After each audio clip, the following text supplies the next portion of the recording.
Today I have 7 easy molding ideas, and when I say easy, I mean actually easy, no power tools, and you can get them done in a day. So let me show you what I have in mind.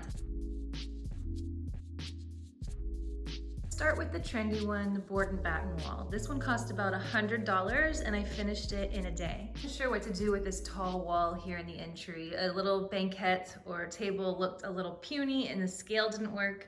So this was a great solution to take up space visually. And you can add hooks for decor. The wall in the dining room is huge and this really helps break it up and give a focal point. This one I put a ledge on top for decor. I put little houses there up at Christmas. I believe it cost about $125 and a nail gun would help, but I didn't have one. So I was able to do it by hand and finish it in a couple afternoons. And in the boys' room, I nailed up some boards vertically to add some interest to this accent wall. Please forgive me for not making the beds. It's reality, right? For Legoland, I mean my boys' shared room, I added common boards for dimension and this peacock green paint for impact. It shifts from blue to green with the light and makes such a statement in this ordinary box of a room.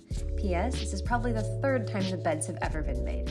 In the bedroom, these windows were unfinished, so I used a inexpensive polyurethane, so it's very lightweight. Added that just to give it a little bit of character, just a little bit of liquid nails, and taped it up and waited for it to dry.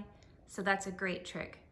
I also did that in the office. I wish that this was the first time I tried it. I wish I would have chosen something a little more chunky and bulky. I'm planning on redoing the whole office in the next year, so maybe I'll do that then.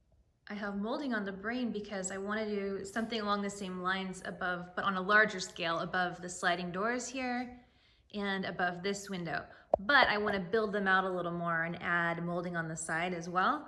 I'm not sure I'll get to that in the next month, but pretty soon I'm looking forward to doing that. Window molding in 5 minutes. This is a pre-made crosshead. Apply painter's tape to the front, flip and apply liquid nails. Apply above the window and press down the tape. Let it dry, and that's it.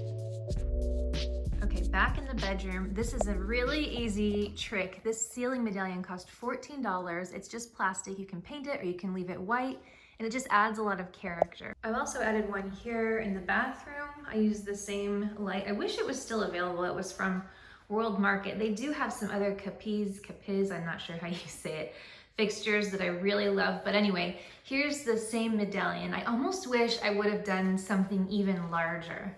And I did the same thing in the reading nook. So when they put the light fixture in, I just asked them to layer this in.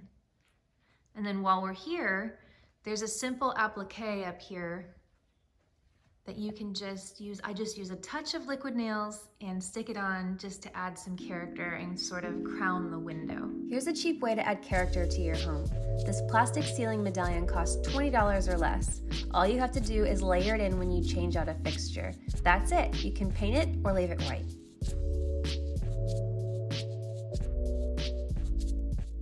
In the hallway, this was an easy project. This was using a little bit of chair rail at the top here, and then a pre-made molding on the bottom. And they have them available at different sizes at Lowe's and Home Depot.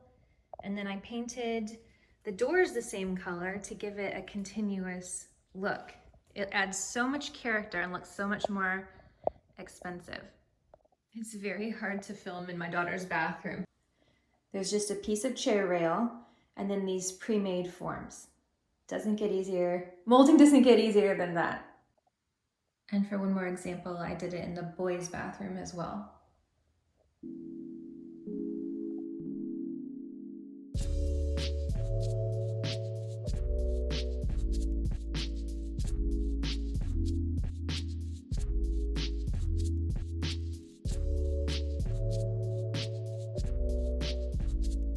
I have some of these left because I didn't finish all my projects. So this is the frame, the pre-made frame that so you can see what I'm talking about, and you just use a little bit of liquid nails and a few finishing nails, and I'll put a full tutorial for everything below. And then this is what I'm going to talk about next, is these pre-made corners and this polyurethane molding, which I'll show you some examples of in a minute. It's very flexible, you can see, and it's lightweight. And the finish is matte, so it's ready to be painted. I have another applique over here. What do you think? I think about copying what I did in the reading nook and putting it up here as well as in the bathroom. But I don't know, it might be too much. What do you think? While we're in the playroom, here's one example of how I use the polyurethane molding. I did a different style in this room. There's all different kinds of patterns and styles to choose from. And I did it because the wallpaper was not big enough to go across the entire wall. So I kind of framed it out and used paint to make it stretch.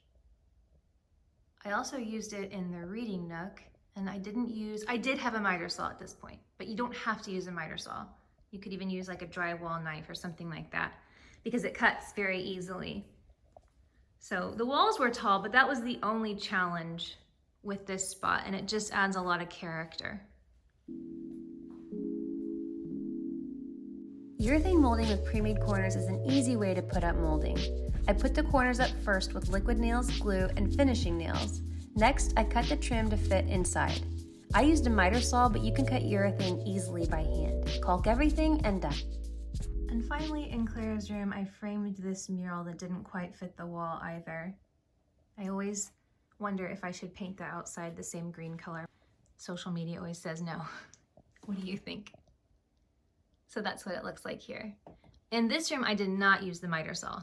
I just use a drywall knife, or I think that's what it's called. And the pre-made corners make it so easy. We had a carpenter over and I asked him if he was impressed with my work though, and he said no. But I'm happy with it. It adds so much character to this room. If you find the perfect mural but it's too small, frame it. I used urethane molding in corners. It is lightweight and it cuts easily. I painted them first, and I put them up on the wall with a small amount of glue and a few finishing nails. I caulked the corners and touched up the paint. Do you think I should paint the sides the same green color? So those are my 7 ideas. Let me know which one was your favorite or which one you would like to try. I'll get back with you on this.